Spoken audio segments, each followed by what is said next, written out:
Hello guys, good morning. This is the unit number 6. Name is called a compiler. This is very important question which are regularly asked in the university paper. This question come for the 7 marks. Now let us understand what are the different phases of compiler design. The compiler is a system software which read the high level language as an input and convert into the machine code language. As you know that we are using the compiler for the C programming language, we are using for the C++ programming language.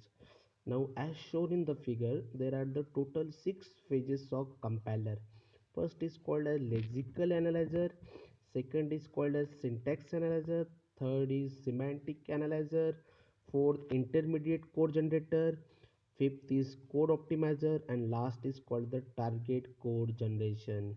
As there are the total 6 phase, that now the total 6 phase are divided into two part. The upper three phase are come into category, it is called the analytical phase, and last three phase are come in the category of the synthetic phase. Now let us understand what do you mean by analytical phase and synthetic phase. The analytical phase is nothing but that the analysis of the whole program. Analysis of the whole program means that is mean the program that include the so many things. It include the identifier, it include the literal, it include the various kind of operator. So in the analytical phase we will detail study of the what are the different kind of the operators, keywords, literal are used in the program. It will check the syntax, it will check the data type of the variable that come under the analytical phase. Once the data type, keyword, variable are in the suitable format, then we are passing the same thing to the next level, that is called the synthetic phase. That synthetic phase include the intermediate code generator, code optimizer, and target code generation. The synthetic phase, it's mean that we have to convert our data into the some suitable form that will the compiler it will process. In the synthetic phase we will do the suitable representation of the program.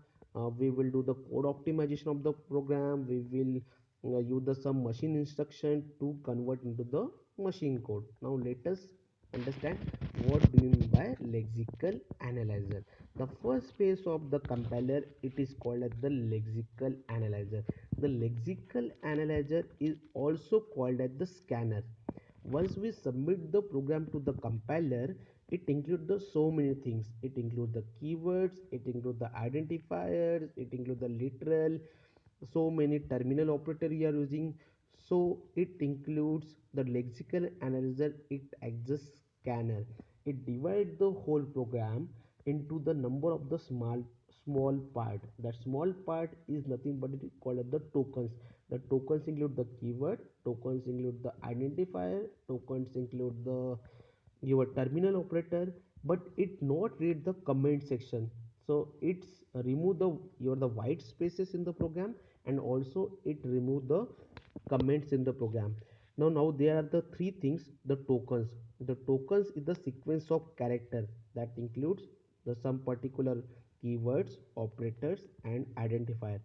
The second term is called the lexme. The lexme is called as the instance of token. The instance of token means the token include the operator, keyword, identifier. That is mean operator is called as the instance of token. The pattern describe the rule that lexme of token takes. That is the some pattern we are using, how to write the some particular expression, how to terminate the particular line. That is called pattern. The tokens are defined by the regular expression, and it also delete the white space and comment. Now the second phase of compiler, it is called as the syntax analyzer. The syntax analyzer is nothing but is called as a rule of the programming language, rule for writing a programming language. There are the so many programming languages are available like C++, Java. The every programming language having the own writing style of the program. So while writing the some particular programming language, we have to follow the rules of that particular programming language. Let us consider the C programming language. In the C programming language, every line is terminated by the semicolon. the variable declare before the CLR SCR. That is the some programming rules we are follow while writing the C programming language. In the syntax analyzer, it will check the rule for the programming language. If the we are not writing the syntax of that particular programming language, it will generate the error. Now the third phase of compiler is called as the semantics analyzer. In the semantic analyzer and syntax analyzer both are the different. In the syntax analyzer, we will check the syntax of error, but in the semantic analyzer, we will check the data type mismatch. It will check the incompatible operand. It will check improper argument. It will check the undeclared variable. Now let us understand what it will check.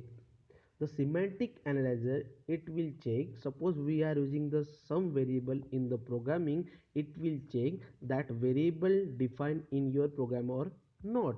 That will also check in the semantic analyzer. It also check the type mismatch. The type mismatch is nothing but called as, suppose we are declare the two integer variable a and b, and we are consider that variable as a string. In the scanf statement we are using the percent %s for the integer variable, that is mean type mismatch. For the integer variable we are using the percent %d, the we are not using the percent %s for the integer variable. That is also check in the semantic analyzer. It also check the incompatible operator. Incompatible operator mean, suppose we are having the addition operator, that is mean plus operator. The plus operator we can use on the integer data type or on the float data type, but for the string data type we cannot use the plus operator. That type also kind of the thing also check in the semantic analysis. So also it will check the improper argument. While we are calling the function, we are saying the some argument through the function. So while receiving at the function, it will check the same kind of the argument we are receiving the function, or we are receiving the improper argument in the function. That also check in the semantic analysis. That is now the phase number 4 is called the intermediate code generation. The intermediate code generation, we can represent the our code in the some suitable format according to the your compiler requirement. So there are the so many type of the representation that the compiler can require. The one is called the postfix notation. As we know that we can represent the mathematical expression in the three form: prefix, infix and postfix. Generally we are following the infix notation, but the compiler needs that convert the infix notation into the postfix notation. So in the intermediate code generation we can convert the infix notation into the postfix notation. Now the phase number 5 is the code optimization. We are compiler done the code optimization by itself.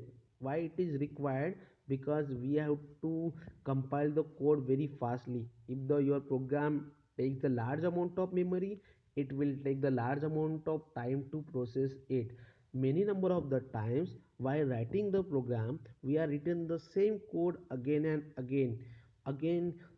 Many number of the time there are the single statement in the if and else, or there are the single statement in the any particular kind of the loop. That time opening and closing bracket is not required.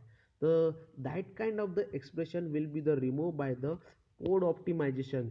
It will eliminate the common sub expression. It also eliminate the unreachable code statement. Now the phase number 6 is the code generator, that is called the target code generator. The purpose of the this phase, the understand the configuration of the your machine, because every machine having the different kind of the hardware configuration.